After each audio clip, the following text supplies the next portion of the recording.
There are many world records set for the longest whatever. The longest hole-in-one is a whopping 517 yards. The longest home run ever hit was 575 feet by Babe Ruth. The longest time without sleep is 11 straight days. The record for the long jump is 29 feet 4 1/4 inches by Mike Powell. There are many records for the longest something, but the record for the longest time to finish a marathon is held by Shizo Kanakuri of Japan, and this is his story. But it actually starts over 2,500 years ago.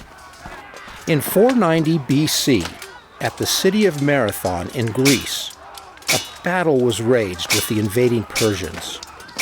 Although greatly outnumbered, the Greek warriors were able to win the victory and push back their enemy. Myth has it that a young man, Phidippides, was given the assignment to take the good news back to his awaiting countrymen in Athens, about 25 miles away.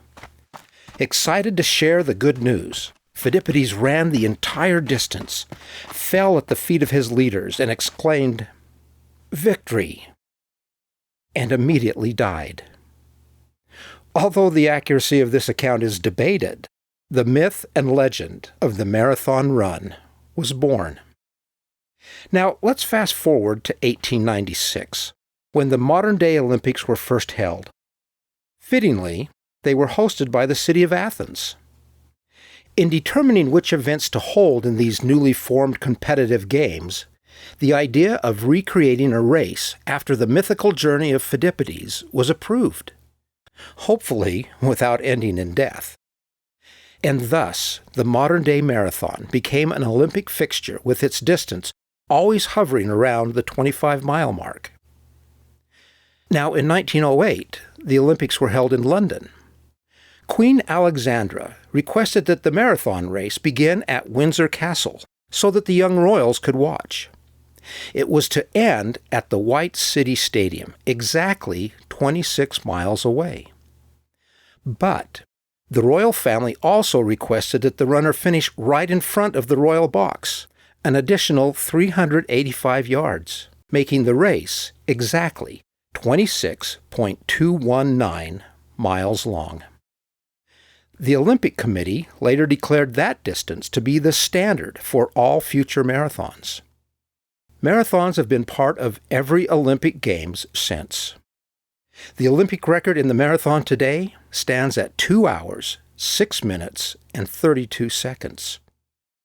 But let's return to Shizo Kanakuri, who holds the world's record for the longest time to complete a marathon. Shizo was born in Japan in 1891. He started running as a schoolboy when he would run nearly 4 miles to school and 4 miles back each day. He continued his long-distance training as a young man, and by the time he reached 21 years old, he became the first Japanese athlete to qualify for an Olympics. Those Olympics were to be held in Stockholm, Sweden in 1912. The training and travel was much different in 1912 than they are today. It took Shizu 18 long and grueling days to travel from Japan to Sweden by both ship and the Trans-Siberian Railway. The summer days in Sweden are very long. Shizo found it almost impossible to sleep during the over 18 hours of sunlight each day.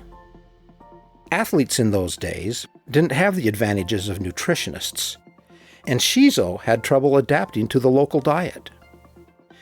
Between the arduous travel, the lack of sleep, and food issues, Shizo was hardly at his best.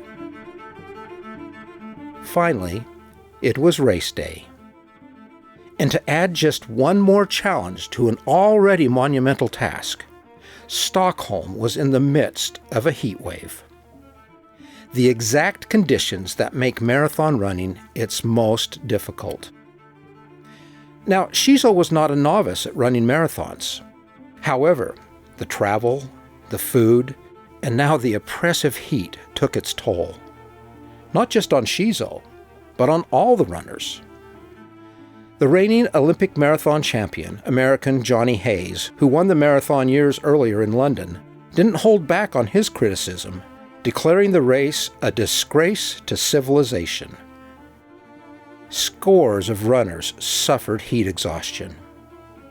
About 16 miles into the race, Shizo too was overcome by heat. Stumbling into a nearby garden, he was graciously tended to by the residents.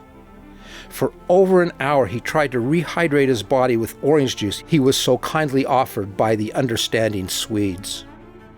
Not knowing how to thank his hosts, he offered them a small, rolled-up Japanese document which they kindly kept as a memory of their new Japanese friend. But Shizo had failed. He failed his country, he failed his family, and he failed himself. Without telling race officials, Shizo quietly left Sweden for home. None of the officials knew what happened to the Japanese runner. Every competitor had been accounted for, except Shizo. The Olympic Committee, not knowing how to explain his disappearance, listed him as missing. Now, Shizo Kanakuri wasn't missing to his friends and family. In fact, he continued racing, very successfully. He qualified to run in the 1916 Olympics, but those games were canceled due to World War I. But still, he didn't quit. He ran in the 1920 Olympics in Antwerp, Belgium, and again in the 1924 Olympics in Paris. In Japan, he was celebrated as the father of the marathon. All this time, unbeknownst to Shizo, he continued to be listed as a missing person on the 1912 Olympic Register. That is, until a Swedish reporter dove into the story, and in 1967 discovered him teaching geography in southern Japan. Finally, Shizo had been found. No longer missing, Swedish television quickly offered him the chance to finish his 1912 Olympic marathon. Shizo Kanakuri, at 75 years old, flew to Sweden to complete the marathon. According to the reporters of the Associated Press, Shizo showed great vigor as he completed his race. His official time? 54 years, 8 months, 6 days, 5 hours, 32 minutes, and 20.3 seconds. The longest time ever to finish a marathon. After Shizo finished this, his final marathon, he visited the garden villa where those kindly Swedes had hydrated him with orange juice. There he met Bent Petri, the son of the original hosts.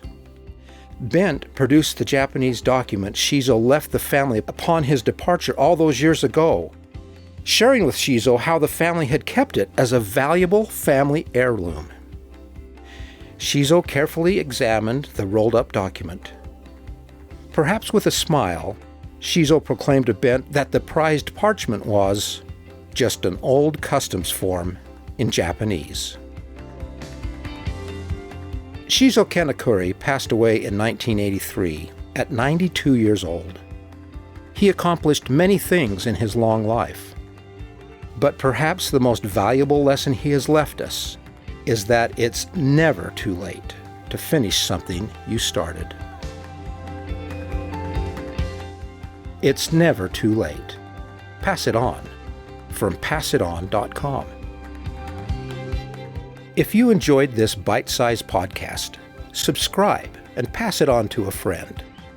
Pass It On, the podcast, is available on your favorite platform.